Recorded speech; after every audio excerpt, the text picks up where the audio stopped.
So the next panel, it's hard to follow the last speaker for sure, but the next panel is going to shift gears a little bit on us again. We're going to talk about a subject called decentralization and proof of personhood. So many of you know what blockchain is or it might be, and we've had quite a number of conversations over the last few years around blockchain. So we've got three of what I think to be probably just the world's most luminaries in these subjects, myself included. So with that, I'd like to welcome the panel up on stage, and we'll dig in.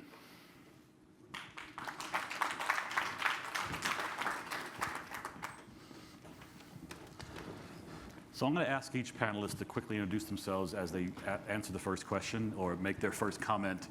I can tell you from my perspective, coming from the art world, I had conducted the first blockchain auction when I was at Christie's back in 2018. We had put together a blockchain conference on art and blockchain. We announced NFTs at that conference in 2018 as well. So I was somewhat in it early.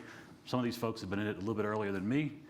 So to my far left is Greg Ganenga. Greg is a leader in our audit practice and one of the most strongest people I know in this subject of digital assets and crypto. The gentleman sitting next to him, to his right, is someone who I've known for quite some time, Scott Stornetta.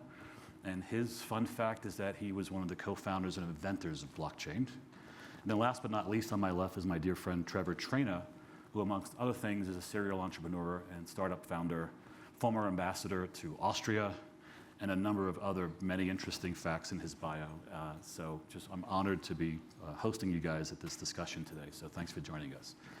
So our first question, I think, or comment I wanted to get just to set the framing of this discussion is, we've all seen in the media blockchain and NFTs and cryptocurrency, and we all have associations with this technology, whether it's positive or negative.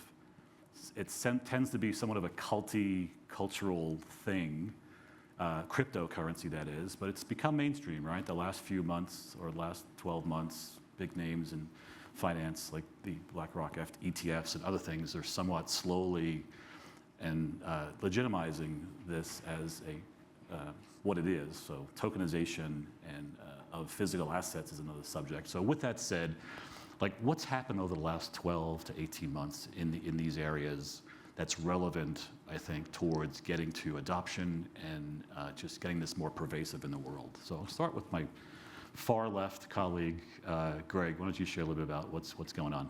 Sure. So I think that when we look back at the history of digital assets, which have been roughly about 15 years, that we would probably look back at 2024 and say that this is probably the year that blockchain digital assets grows up from its angsty teenage years, maybe into adolescence, with the debut of nearly a dozen Bitcoin spot ETFs, where institutions like BlackRock, Fidelity, et cetera, they launched those back in January, and just a couple weeks ago, the Ethereum spot ETF. So asset managers are digging into this space. Regulation has evolved a lot. If you consider, in just this past May, we've had the first bipartisan legislation related to digital assets, the FIT21 Act, that passed the House, which is definitely monumental. So the fact that the conversation's evolving, not only with major asset managers, banks, finance, et cetera, not only is that adoption increasing there, with, like you mentioned, tokenization of real-world assets, things like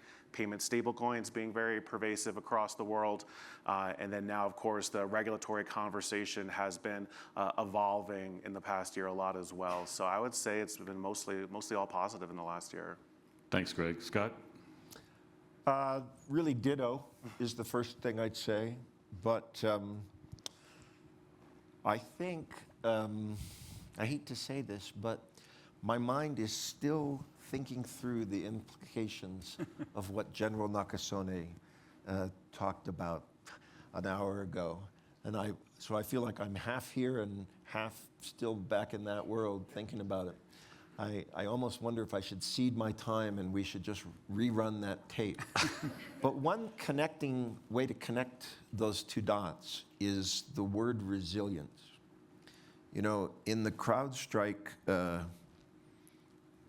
challenge that Delta and others experienced, remind me how much downtime did the Bitcoin blockchain have?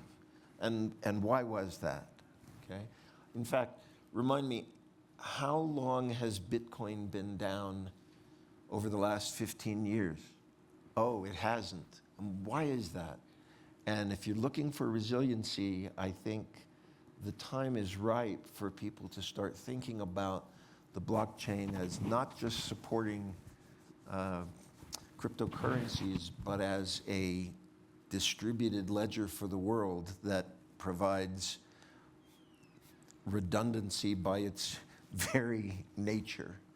That, I think, is the undercurrent that the news media is not yet grasping. And if I could add one point onto that, we just saw this past Monday historic volatility in the stock market, the most volatility we've seen since 2008 in that day. In fact, there were a lot of major name brokerages where trading was practically halted on those brokerages. And decentralized finance, Bitcoin, they all worked. You know, there was record fees and a lot of DeFi protocols, liquidation engines, and all the transactions went through. It never went down.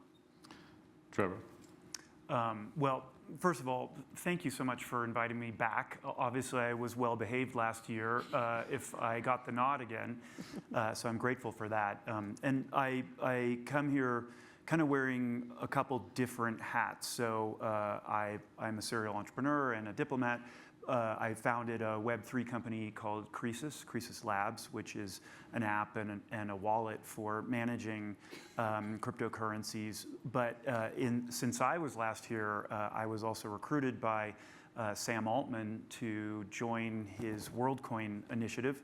And so I'm the chief business officer of WorldCoin, as well as the founder and CEO of Croesus. So I look at this through multiple lenses. Through, I think it's, and we have, you know, the true luminary in the space here, but, you know, it's important to differentiate the blockchain from crypto. And I'm sure people really understand the difference, but the blockchain is just this profoundly elegant technology that underpins everything, that just sort of makes everything immutable and organized. And on it are applications like cryptocurrencies, and others. We talked about DeFi. So, you know, the blockchain continues to dazzle. And I think it is one of the most profoundly important things to happen, really, maybe since, you know, the World Wide Web, or where we've barely scratched the surface on how valuable it will be. You know, that any occurrence, any contract, any event is forever immortalized. You can't deny it. You can't fake it. You can't, you know, forget it. And that's so profound. And then, you know, with WorldCoin is really focused on proof of personhood, and I think we'll talk about that later. But, you know, the idea that in the age of AI, we need new and better, safer tools that can't be hacked by bots, right? And that will help us navigate the age of AI. But in my role there, I've traveled the world. I've been in, you know, everywhere from Hungary to Buenos Aires to, and what amazes me outside of our bubble in the US is things like stable coins. These are so profound. If you're getting paid in Argentine pesos and you don't have confidence in your currency or in your central bank or whatever, you know, the ability for an individual, even like a person of very low income, to move instantly into something else that is stable and immutable, and the level of innovation. You know, Argentina right now has, I think, one of the highest poverty rates in the world by virtue of their inflation, and these people are unbelievably adept at, you know, moving into and out of crypto assets, and you can really see the handwriting on the wall. And then the last thing that I would add is, you know, the regulatory environment in the U.S. I think has been appalling. If you want to be successful at Halloween in Silicon Valley, wear a Gensler mask. You'll scare everyone out of the room. But, you know, the lack of guidance from around crypto issues, I think, has led to litigation and lots of other things. But we're getting closer, primarily through litigation, to a level of normalcy in the US that exists in most other parts of the world. So that's a pretty big change. Great perspective, Trevor. Thank you. So I think from a blockchain technology perspective, as Trevor mentioned, it is a technology, and I like to talk about business outcomes and jobs to be done. What does all that technology afford in the form of some benefits to companies, individuals, or the world? So with that said, I think the first big use case was probably cryptocurrency and Bitcoin and others.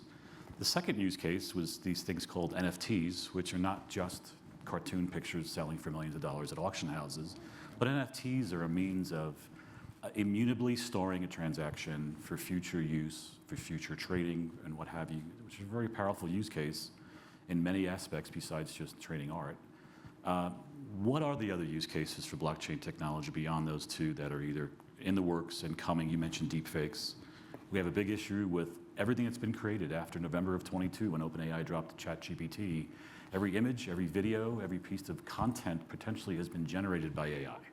So how do we flag that or mark it somehow immutably to be true, and or if it's a transaction or a document, how do we flag it as coming from that person authentication-wise? So what's coming? What are the real business enterprise use cases here beyond the ones that we're aware of that's either in the works and or coming from that? So I'll let you guys pick who wants to go first. I go back to my left, and maybe Greg, you want to chime in on that one?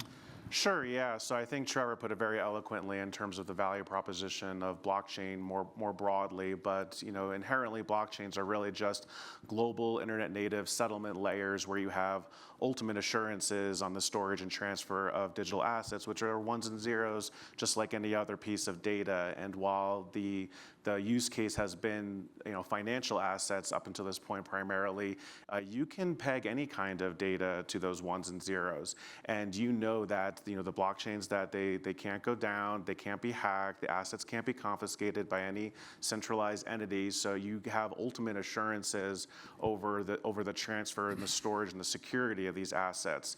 And so I think when people get put in the frame of mind and how that technology actually works, I think the next step is discovering what is that glue from this concept of blockchain wallets to us as people or us as entities, where if you can because once you insert a human element there, then you insert a corruption angle into blockchain, and then you kind of wonder, where does the value proposition go at that point? But if we can figure out how to permissionlessly decentralize, tie, whether it's identity, different types of data, entities, et cetera, to those wallets, it will open up a lot more use cases.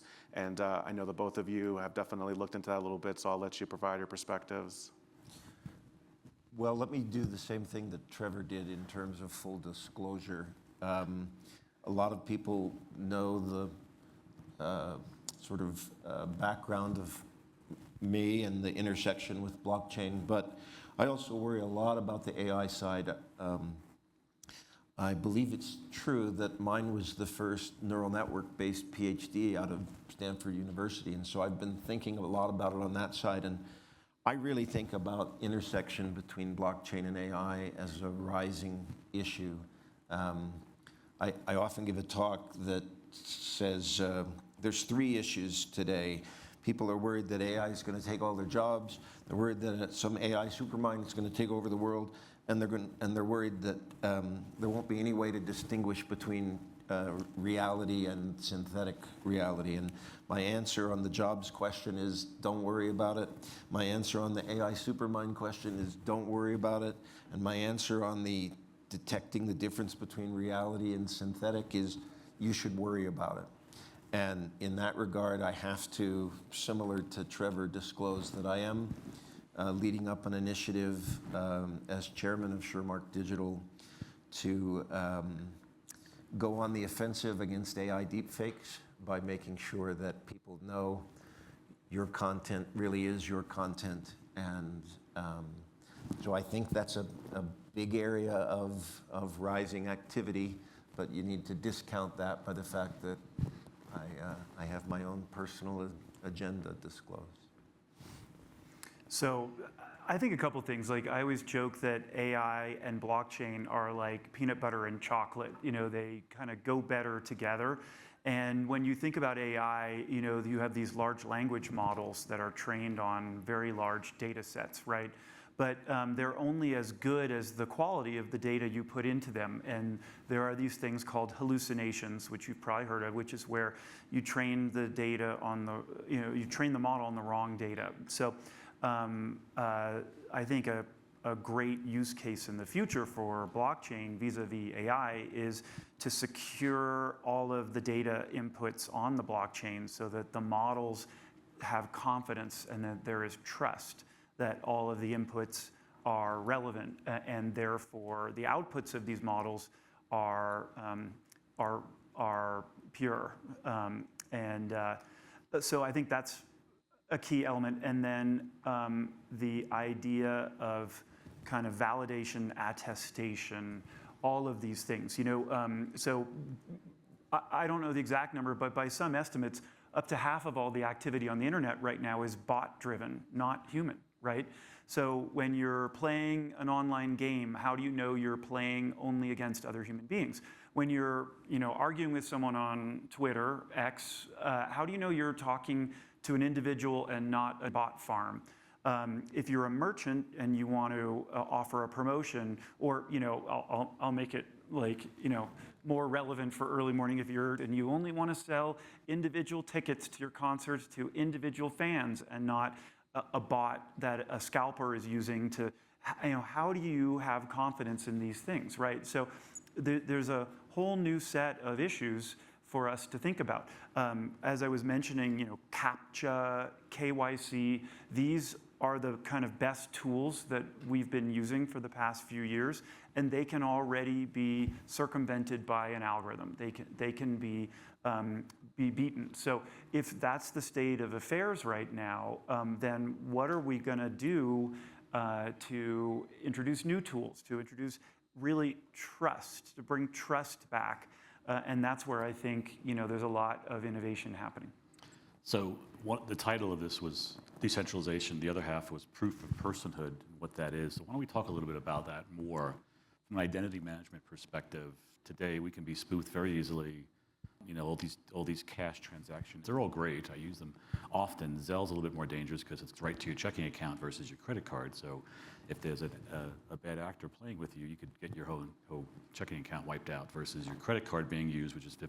So with all that said, how does this technology support that identity management requirement of proving I am who I am when I interface with you, wanting to send you money, or my bank, or another third-party company through a commerce transaction perhaps, or my Fidelity or the asset manager conducting relatively large transactions?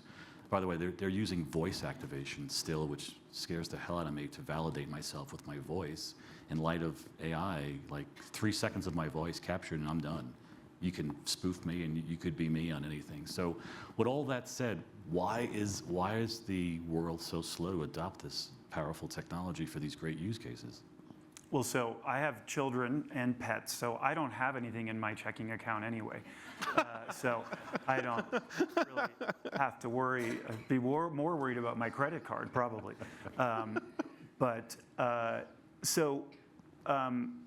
We're kind of working on different parts of the same problem with these initiatives, but proof of personhood really is take one brain that's kind of changed the world more than almost any other, which is Sam Altman, right? Who kind of ushered in the age of AI with ChatGPT, et cetera. Sam also created this other entity, Tools for Humanity, which is developing to WorldCoin. And the mandate of Tools for Humanity is to provide the tools to help us navigate this upcoming era of artificial intelligence, right? And so the key innovation is this thing called World ID. So anyone can go to the App Store and download the World app, WorldCoin, World app, and then which is valuable in itself. And then once you have that, you can go and you can be verified as a unique human being and actually receive an ID on that you control. It's decentralized. You control it on your phone that proves that you are a unique human being. And that World ID is a building block being used to build this rapidly expanding global network free of fraud, where every single participant is a verified human being and there are no bots. And this is kind of like a foundational element of what we will need, in the future. I was laughing with Scott. I was meeting with the head of the central bank in Argentina. Crazy story for a variety of reasons, but he told me a well-known story in Buenos Aires. There's one gentleman who has 50 different identities, and every month he collects 50 different checks from the Argentine government at different banks. And trust and the avoidance of fraud in this era are vital. So that's one approach. I know there are others as well. Sure, and I just want to be clear, I have enormous respect for the whole world ID effort. This identity of person is going to be so important, and I believe I'm on record from last year's conference talking about all those concerns about AI and whatnot, and I said, I can guarantee you one thing, and that is 100 years from now, individual people will still be the sources and sinks of economic activity. But how we get there to making sure that the uniqueness of the individual is preserved through this transition, it's going to be a lot of fun. And it's something that I think people should focus on sooner rather than later. Yeah, I think the long and short of it is that 15 years later, there is still a ton of innovation going on in the blockchain space.